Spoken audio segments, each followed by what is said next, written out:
Hi there, and welcome to another episode of Mining the Comments, in which we will go towards territory that I have found to be a bit uncomfortable.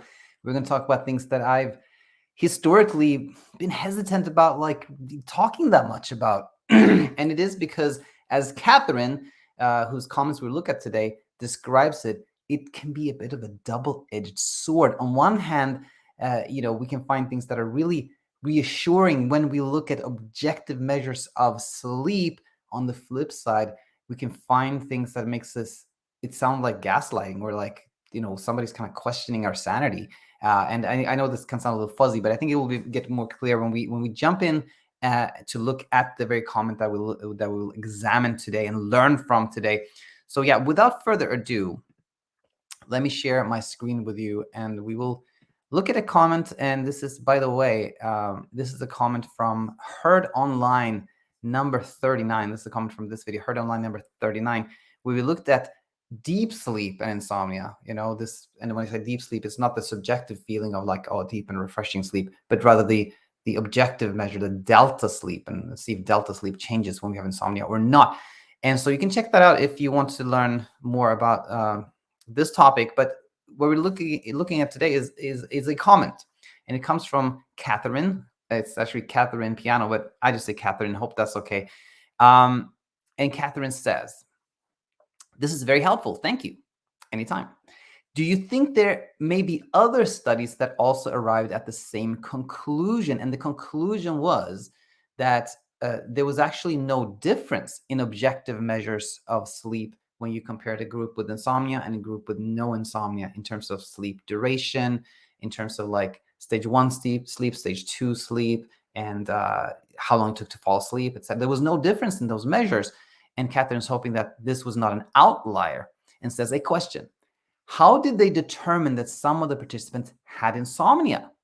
If there was no difference between the amount of sleep between the two groups, then I'm not sure any of them had insomnia. If both groups got 6 to 7 hours of sleep, it seems they're all sleeping quite well. And like, this first comment actually is like, it illustrates like how confusing it can be. Like, if people slept the same by objective measures, like how come one group was said to have insomnia or not? Well, it's because they use subjective measures to identify people with insomnia in this study and in other studies as well. And by subjective measures, I mean like questionnaires. If you fill out a questionnaire like, how do you rate your sleep? How do you feel like you sleep? How long do you think it takes you to fall asleep, etc. And basically, people who have, like, let's say, high scores, meaning they're rating high levels of difficulty with sleep, then that's classified as insomnia. And people who rate low difficulty with sleep, that's classified as no insomnia. But the objective measures in this study and in many, many others are the same. And so this is where this confusion comes from. Objectively speaking, there's no difference, and nobody can tell from an EEG if somebody has insomnia or not. But subjectively, it can be very different, right? And so this is not an outlier. And I shared this with Catherine in the comments. I said I said this, that there's no different objectively, and that questionnaires are used. And then Catherine said, so the final conclusion is that insomnia is all in one's head, and there's no difference in both the amount and quality of sleep an insomniac or somebody who imagines they have insomnia when compared to a normal sleeper.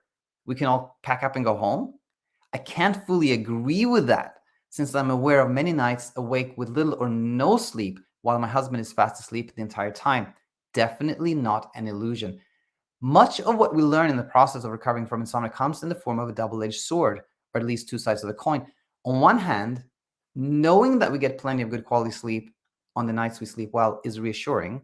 On the other hand, failure to acknowledge that we have many nights of little or no sleep, far more of those than a normal sleeper has, is unrealistic at best, although, and this is not your intention, gaslighting at the worst.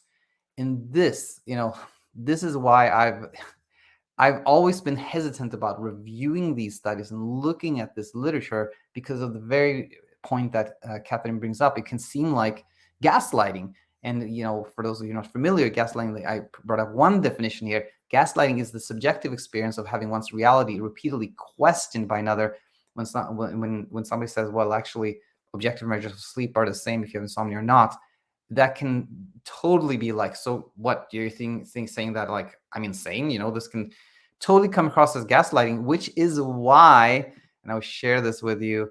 When I the first time I ever like brought this up on the channel, it was in this video here.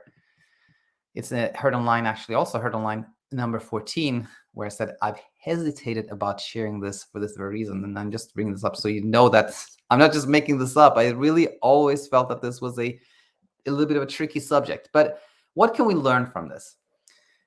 Well, I think one thing that we can learn is, sleep quality, I think really truly is a subjective measure. You can show that quote unquote sleep quality looks great on an EEG for somebody who has insomnia, but that doesn't mean that it's they're truly sleeping well and feeling refreshed in a sense, right? So sleep quality is kind of tricky, because what do we mean by that? Do we mean like, do we refer to the exact nature of like our brain waves at night, or do we refer to how we feel about our sleep, how we feel during the day, right? And another tricky thing about that is like, it's not, we can sort of learn that it's not actually our EG pattern at night doesn't actually predict how we're going to feel today. So in a way, the whole concept of sleep quality is kind of tricky, because it is very subjective, So that's one thing I want to bring up, was this whole discussion around sleep quality. And the other thing that Catherine brings up here is like, a sleepless night is not an illusion, like Catherine says. Like, there are plenty of times where she's found herself, awake next to her sleeping husband, and that is not like just in her head. That is definitely happening, and I have no question about that. I'm 100% like that is real. And one thing I often bring up as a disclaimer when we talk about this topic is that when these studies are when somebody designs a study like the one we reviewed in this episode of Heard Online, and many others, it is basically like, okay, you collect like 1,000 people, and you say, okay, how many have insomnia? Okay, 200 people have insomnia and 800 did not. Let's study this. In that group of insomnia, many are sort of in their baseline state of insomnia, if you will. I have no doubt that somebody who's in this intense struggle, where things are really, really scary, that person sleeps less than 6 to 7 hours per night. I have no doubts whatsoever about that. Now, this said, like, it brings up the question, so why don't we see this in studies? Because even if you do this kind of like big study, you have 800 people with no control and 200 people with insomnia. Why doesn't it show a difference because some of those 200 people must have quite an intense struggle. They must have a sleepless night, like Catherine describes, right? That must be happening. So why doesn't this show in the average when you look at objective data? I've been pondering this, and my theory is the following: that a sleepless night is not an illusion. It does happen. But my theory is that it happens in the control group too. I think that is why it doesn't show up when you average things. That people in the control group who describe themselves as having no struggle with sleep, they also have nights where they sleep very little for reasons that are, uh, stress, anxiety related, or obligations, or whatever it is. Those nights happen in both groups, in the control group too, which again circles back to kind of a subjective experience that you surely have sleepless nights in both the insomnia group and the control group, but it's the interpretation of that, it's the story, it's the narrative around that creates a lot of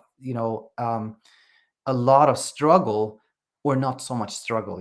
So again, it jumps back to that. So in conclusion, I would say that it's really questionable, in my opinion, in my humble opinion, what these subjective measures really mean. What does it mean that an EEG can tell that we slept so many hours, or we had this much REM sleep or this much deep sleep? Like it almost questions the nature of sleep. What is sleep?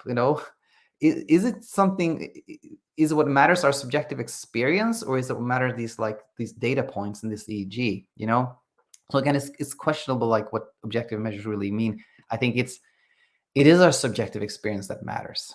I think it really is. And when that changes, when our subjective experience changes, it really can translate to so much more peace and so much more lightness. And again, like it can seem like, oh, so you're saying like we should just like change our mindset. This is not something anyone can do like that easily. It is hard work. It is a process. But I'd say if there's one thing that comes to mind in terms of like how does this mindset shift, or what is a big part of that, to me, it is about going from a place of like a lot of like self criticism, self harshness, pressuring oneself, to a place of like self acceptance and self love and self compassion. When we are in this mindset of like, what's wrong with me? Why can't I get this? Why am I not sleeping more? Why is everybody else sleeping more than I do? Like that, those can seem like open-ended, exploratory, like rational questions, but in reality, they are basically ways we're thinking something is wrong with me. I'm not enough. I'm not sufficient. I can't get this. I don't have a way to manage things like other people do. They're basically ways of like just criticizing ourselves. And when that changes, when we're like, yeah, I was scared and I didn't sleep that much, but that doesn't mean anything is wrong with me. That doesn't mean anything is damaged inside me. I'm whole. I'm okay the way I am. When we go towards like a gentle way we talk to ourselves, like self-kindness, that's when I think like that subjective experience of things really, really change, and things get so much easier and brighter and lighter. So I hope this made a lot of sense to you. Catherine, let us know if this clarified some things or not. Either way, just let us know what you think, and we'll go from there. But again, hope this brought a lot of value. Wishing you a nice weekend. If you are finding yourself, thanks to our free content, arriving where you want to be, a place of peaceful sleep and peace of mind, then let us know. That would be wonderful to hear. On the flip side, if things are tricky, if you're feeling alone and isolated, you're not feeling like yourself again, you're not sure how to connect the dots, then please head over to our website, thesleepcritical.com. Check out our coaching options. If you decide to join any of our programs, we look forward to seeing you on the other side. With that said, again, wishing you a wonderful weekend. See you next week. Bye for now.